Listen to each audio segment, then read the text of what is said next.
Hey, very good morning to you. Thanks for joining us on this Wednesday morning. It is the 8th of May, National Voting Day. Hope you've registered, a very important day.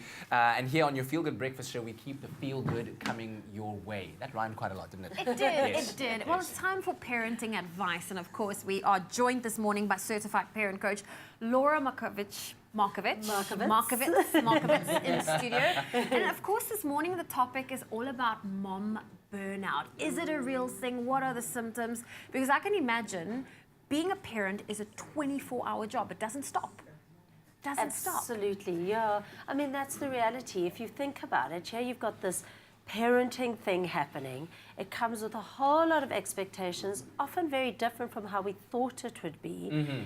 Add to that financial pressures, add to that dealing with a relationship, add to that potentially having a single parent, add to that sleep deprivation, and we generally are going to be a tad tired and overwhelmed, which is completely normal. Yeah. The problem is when it starts becoming that we are so tired and we are so overwhelmed that it is affecting us physically, mentally, and emotionally, and it's impacting on our well-being. Then we are talking more burnout, and obviously that's not a place that we want to be getting to. Yeah.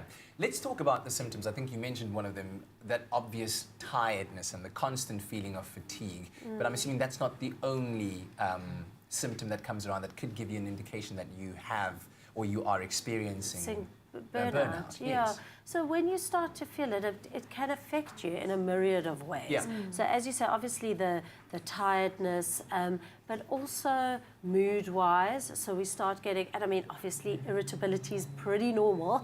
And when you're dealing with kids and a newborn child or toddlers or teenagers, it's all pretty normal. So we are talking about all of these being symptoms, but when they are becoming so intense. So things like mood, things like tiredness, things like weight loss, weight gain. So when I'm talking about sleep as well, I'm not only talking about sleep deprivation that's caused by a child waking up in the middle of the night, it's things that are keeping me up at night, that I'm not able to sleep, things like insomnia, that the stress and the anxiety are keeping me up. Sure. So what we are talking about is the symptoms, so really big changes that are happening, but it's really the intensity of those symptoms, the duration of those symptoms, and seeing if it really is impacting our quality of life. Because that's when we really need to say, hang on a second, something here has to change. And that's what we need to be talking about. I can only imagine, I mean, you mentioned weight loss, for example. I'm assuming weight gain is also a possibility. What are the health implications for someone going through a burnout right now? So the health implications, and that's the thing, you know, as I said, it can affect us, that it can lead to things like depression, it can lead to things like anxiety, but it can also affect our immune system, because if we are under tremendous stress, we obviously are more susceptible to getting sick. And some chronic diseases are also linked to high levels of stress and anxiety.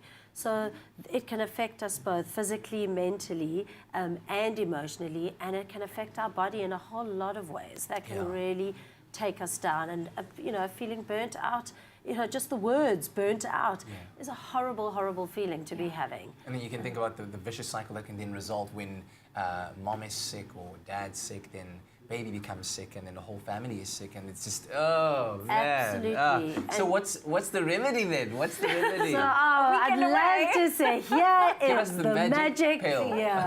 And it would be wonderful if it was kind of this magic one-stop shop. This is what you do and it'll be okay. But I think it is thinking about it big picture-wise.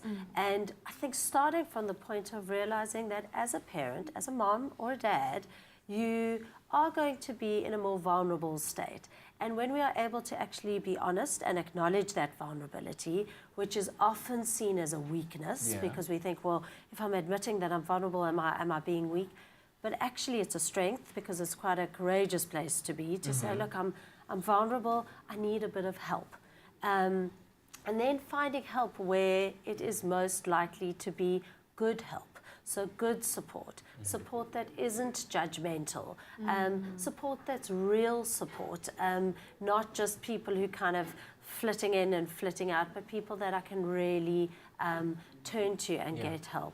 And then also thinking about how we are structuring our lives. So putting structures in place. It's all very well for me to say, get some sleep, get some rest, but it can't happen unless I've got the structures in place, that I'm finding spaces in my life that I can do the things that nurture me, that feed my soul. Great advice. Great advice. Well, I can't wait to continue this conversation on the other side of a very short pause, and I can't wait to ask the next question of Laura about how do you speak to your children about getting some time to yourself? Like, mommy and daddy need some alone time. How do you communicate that to them? So stay tuned for that enlightening conversation. It's my feel-good breakfast show. Welcome back, welcome back. It is your Feel Good Breakfast show. We are live, large and in charge on this Wednesday morning, and you tuned in right on time for our continued conversation with parent coach Laura Markovitz, and we're talking about parental burnout, what it feels like and what to do. And we ended off the last segment with talking about the remedies. If you're starting to feel that constant fatigue, your mood is being affected, you're immunocompromised and you're getting ill, how can you work around this parental exhaustion? So, and I think it's, we're talking remedy, but I think we're also talking preventative. And I think it's, trying to not get to that parental burnout. So when you start to feel that things are really going down here and I really am feeling overwhelmed, the things that we can be putting into play are some of the things we mentioned before the break. Things like making sure that we've got the right kind of support. And remember, it's important to get the support, but we also don't want to completely outsource parenting. And the reason we don't want to do that, as tempting as it may be when we are feeling tired and overwhelmed, is because we also want to keep that connection and our attachment with our kids. And the more we're outsourcing, the less we are able to attach, particularly with the babies. So to remember that, to remember not to overschedule, to remember to acknowledge your vulnerability, to get the help you need. And then, of course, if it is feeling really intense, to get professional help. So whether it is going to see a doctor around the medical, physical problems, or it is going to see a counselor to try and help you manage what's going on, go and get that professional help. Because as bad as it feels, there is always help available. And I just always want to emphasize that point, because it really can feel so all-consuming when we are in a deep, dark place. And it's so important to know that there is always help out there that can shift that can help shift us along. Well, earlier Kat asked a very interesting question. Is it possible for dads to also experience the burnout that moms are most prone to? So absolutely, I think the predictable answer is yes. That coffee coming in there. We know it. We dads, of course, can get absolutely overwhelmed, exhausted. They're in this too, 100%. So, and there are studies to show. There was a recent study done in 2017, which they studied 2,000 parents. So it was quite a large study. And of that study, they found that 13% of that group, 13% of those moms had parental burnout, and 12% of those dads had parental burnout. So absolutely everything that we're talking about applies to the moms and dads too. So then the question I wanted to ask was, how do you speak to your children about getting time out for yourself, which is so important? So such an important question, because first of all, it's important for our kids to know that we adore them, that we love them, that they are our priority, that they are so important. But they also need to know that mom and dad have a life beyond them.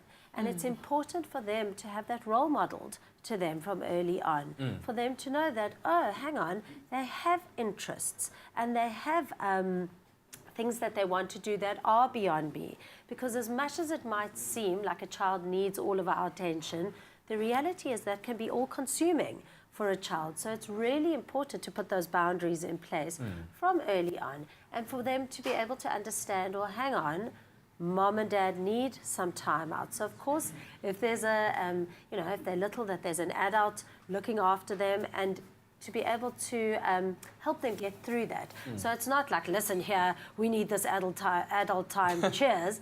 We can also understand that it's upsetting for them. So to hold them in that space. We know it's really hard when mom and dad go out. It's very upsetting for you. Give them that empathy, but at the same time, not to be sucked into it. that I'm never going to go for that walk outside because I'm too scared to let my children think that I've got any interests besides them or work. It's important that they know from an early age that we do have needs beyond them as well. So absolutely. Great advice. Thanks very much, Laura.